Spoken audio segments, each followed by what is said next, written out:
आज के इस कॉम्पिटिटिव एनवायरनमेंट में जिस भी कंपटीशन में आप हैं, उस कंपटीशन में जितने भी सब्जेक्ट हैं, वो सारे सब्जेक्ट स्ट्रांग होने बहुत ज़रूरी हैं।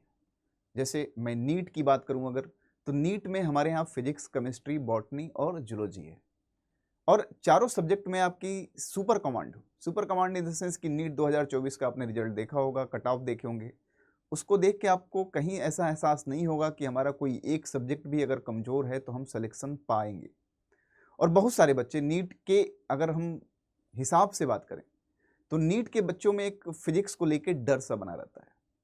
कुछ बच्चों का केमिस्ट्री से लेके डर सा बना रहता है और उसके पीछे का बेसिक लॉजिक है कि ये कैलकुलेशन नहीं करना चाहते।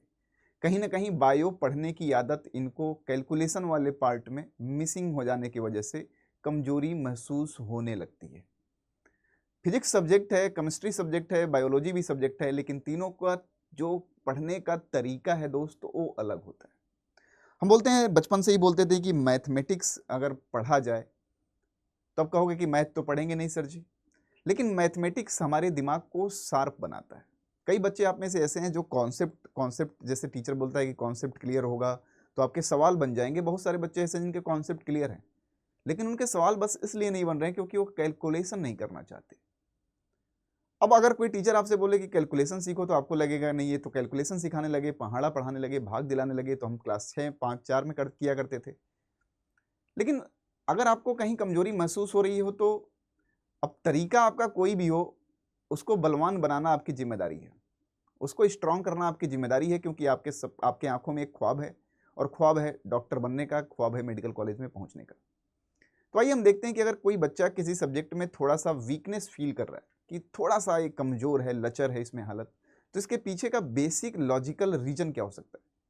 तो अगर हम बेसिक लॉजिकल रीजन की बात करें कि सबसे बेसिक क्या है इसमें, कि क्यों कमजोर है हमारा कोई सब्जेक्ट, तो आप एनालाइज करिएगा कि आप जिस सब्जेक्ट में कमजोरी महसूस कर रहे हैं, उस सब्जेक्ट में रिलेटिवली आपने टाइम कम दिया है अदर सब्जेक्ट्स के अलावा। अदर सब्जेक्ट्स में आप कंपेयर करेंगे तो ज़्यादा टाइम दिया है, इसलिए कहीं ना कहीं वो स्ट्रांग है। और सिंपल सी बात है, अगर टाइम कम देंगे तो सब्जेक्ट जो है धीरे धीरे आपसे वास्ता छोड़ता चला जाएगा। तो क्या वो तरीका है, क्या वो चीज़ें हैं, क्या मैं इसको एक्सक्यूज बना के अपने कॉम्पिटिशन को दूं, या इसको अपनी स्ट्रांगनेस बना सकता हूं, मैं स्ट्रांग कर सकता हूं जो भी मुझे कमजोरी महसूस होती है, जहां भी मैं कमजोर फील करता हूं। जी हाँ, बिल्कुल कर सकते हैं, क्योंकि अभी का जो समय है, अभी अपने कमजोरी को पकड़ लेंगे तो आपके पास बहुत दिन बचे हुए हैं जिसमें अपनी कमजोरी को सुधार सकते हैं। बल्कि यही कमजोरी अगर आपको पता चले कि 1 महीने पहले कि आप फिजिक्स में वीक पढ़ रहे हैं, केमिस्ट्री में वीक पढ़ रहे हैं, तब सुधारने का आपके पास कोई ऑप्शन नहीं होता है। This is better time to improve yourself. तो अगर हम बात करें कि कैसे सुधार सकते हैं, तो हर सब्जेक्ट को पढ़ने का जो नज़रिया होता है, सब्जेक्ट के हिसाब से होता है। जैसे बायोलॉजी आप पढ़ते हो, तो बायोलॉजी पढ़ते समय अपनी किताब खोलते हो या किताब के बारे में सोचते हो, लेकिन फिजिक्स में कॉन्सेप्ट आपके रेडी होने के बावजूद आपसे सवाल नहीं बनते, तो इसका मतलब यही है कि आप कैलकुलेशन में कहीं ना कहीं लैगिंग है। तो पढ़ने का नज़रिया, पढ़ने का तरीका तो अलग होगा ही, लेकिन बेस्ट जो प्लान है आपको कि कैसे हम अपने किसी भी सब्जेक्ट को स्ट्रॉन्ग कर लें, तो जो कैलकुलेशन वाले पार्ट है, जैसे फिजिकल केमिस्ट्री हो गया, फिजिक्स हो गया, उसमें तो डेफिनेटली आपको कैलकुलेशन को भी साथ लेके चलना पड़ेगा और कंसीडर करना पड़ेगा कि वो आपके स्टडी का पार्ट है। अब बात आई कि भैया हम कैसे स्ट्रॉन्ग करें, कैसे चीज़ों को याद रखें, क्योंकि भूल ही जाता है। तो सबसे बेस्ट मेथड जो होता है रिकॉल का होता है। रिकॉल क्या होता है भाई? अक्सर जब आप रिवीजन करने जाते हैं तो भरोसा अपने दिमाग पे ना करके अपने नोट्स पे या किताब पे करते हैं।